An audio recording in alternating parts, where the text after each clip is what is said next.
an apple sitting on top of a book, and when I diagrammed the forces on the apple, I got something like this figure here. So there were only two forces, a gravitational force pulling down on the apple that was exerted by the earth, and then there's an upward normal force exerted on the apple by the book.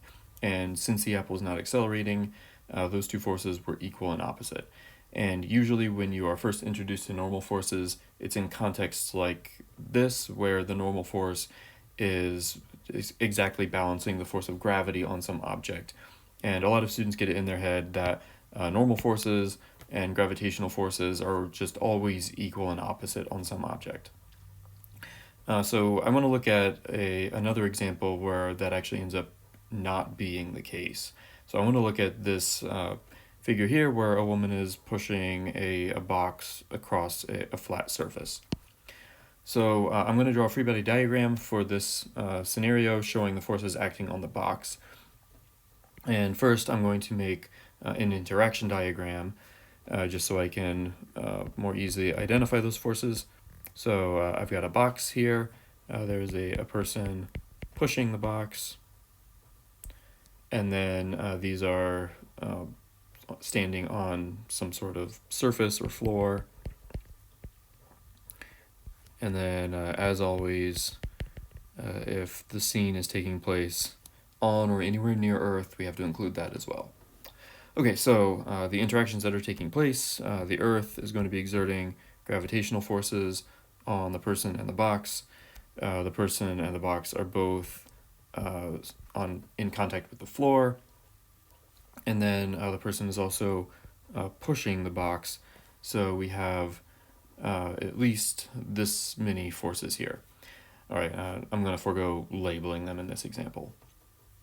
Okay, so I want to focus on the forces acting on the box. So if I focus on that, I see there are 3 lines in this diagram touching the box. So there should be at least 3 forces.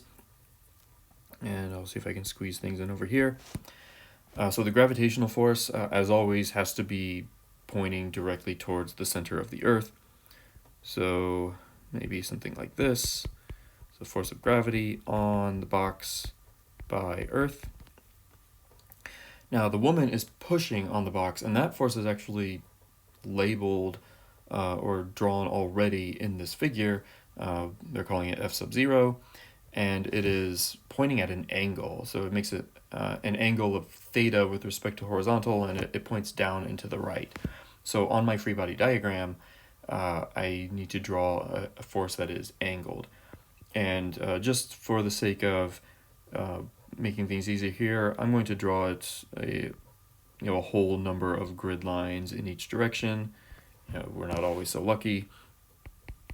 But I'll just call it F sub 0 since that's what it is called in the picture here. And then I have one other force, and that is the normal force from the floor. Now, normal forces are always perpendicular to the surface, so the normal force is sort of pushing up here on the crate, so I'll just draw a single arrow pointing up. Now, how long should this arrow be?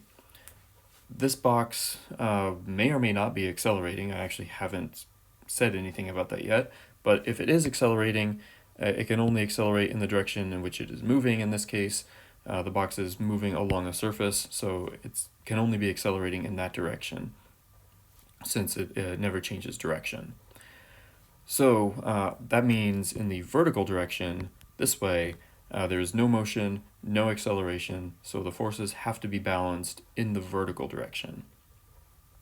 So if I look at what I've got here, there are 3 units of force pointing down from the gravitational force, and then there are two units of force in the downward direction from the applied force. Sorry, that is my dog. So I have a total of 5 units of force pointing down. So I've got to have 5 units of force pointing up like this. So the normal force on the box by the floor has to look like this. Okay, so it's possible that these are the only 3 forces acting, in which case there's an unbalanced force acting to the right coming from F sub 0, so the box and the person would be accelerating to the right. It's also possible that there is some friction between the box and the floor as well. And in any real scenario, there probably would be. So let's suppose that this woman is just pushing the box across the floor at constant speed.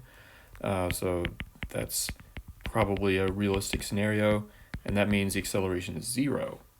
So what would have to happen for that to be true?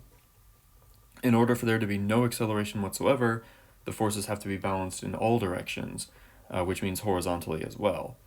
And since I have 3 units of force pointing to the right on my figure so far, I need 3 units of force pointing to the left as well, which means there would have to be some friction force. So friction would be acting between the box and the surface here, and friction forces are always parallel to the surface in one direction or the other, and it would have to be to the left in this case.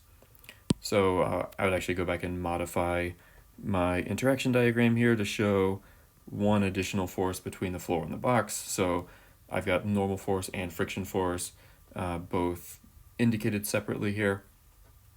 And then on my free body diagram, I would put an appropriately scaled friction force, and let's call that force of friction on box by the floor. Alright, so this is what my diagram would have to look like if the box were moving at constant speed.